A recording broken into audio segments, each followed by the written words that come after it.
Olá.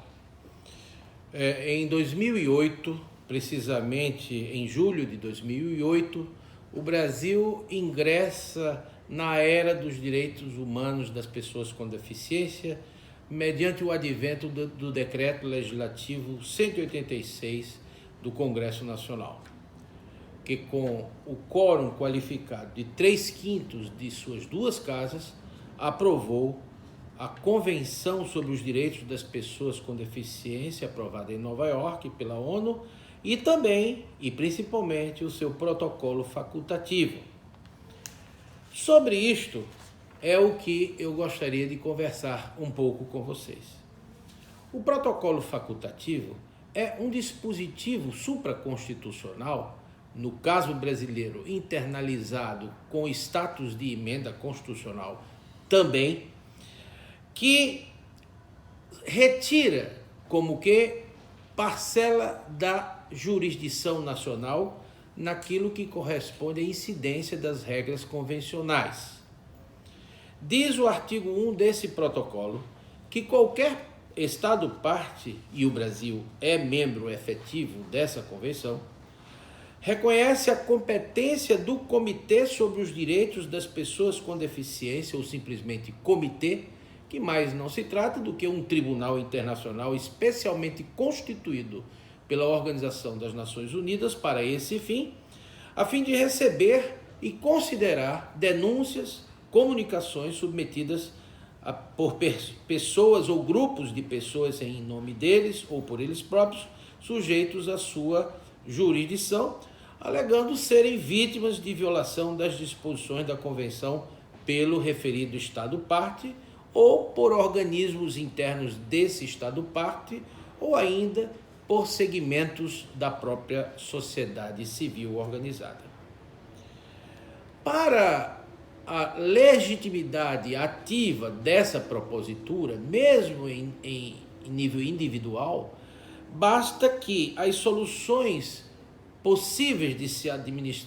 serem administradas no âmbito interno do Estado-parte tenham sido plenamente esgotadas, conforme consta do artigo 2, a linha D desse protocolo,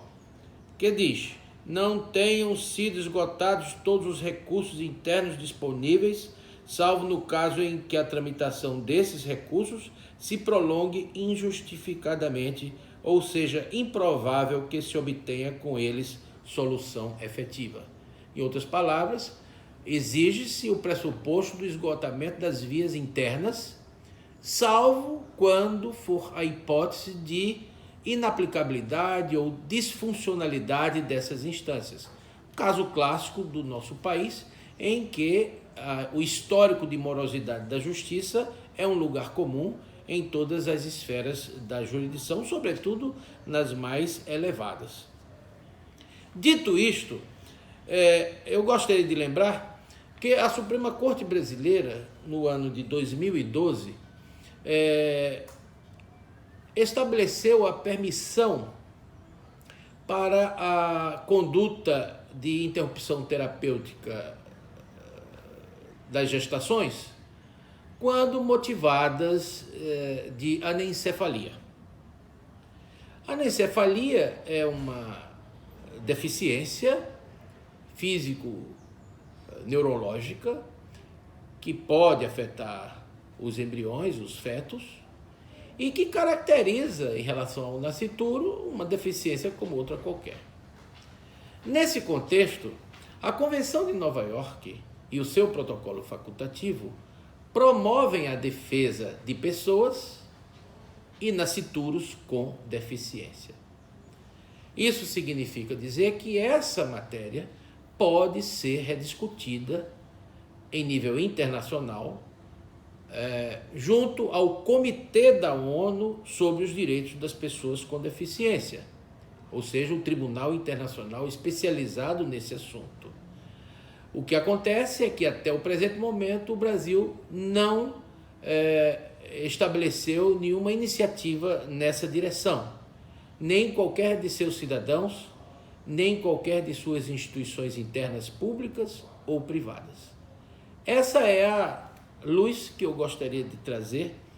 ao conhecimento geral, a fim de que possamos refletir sobre o melhor destino dessas criaturas humanas que tiveram a infelicidade de sofrer uma deficiência e que, por alguma razão menos conforme ao modelo constitucional e convencional vigente, está sendo, de algum modo, descumprida. Obrigado.